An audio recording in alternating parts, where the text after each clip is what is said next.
नमस्ते प्रणाम। हमारे यूट्यूब चैनल में आपका स्वागत है। एक हम लोग बहुत मजेदार गाड़ी लेके आए हैं, गाड़ी गीत भसुर जी का। ये गाना कैसा लगेगा आप लोग कमेंट में जरूर बताइएगा।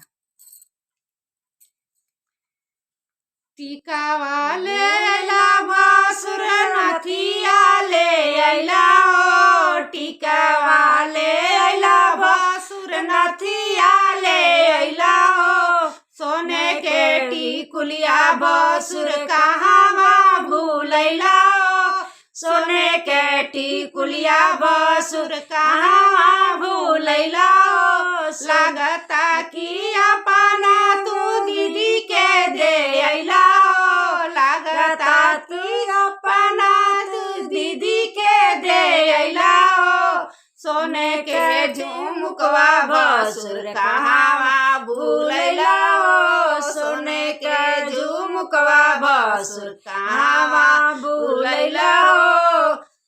सोने के झुमकवा भसुर कहाँ भूलैला हो, हरवा ले अइला भसुर कंगना ले अइला हो,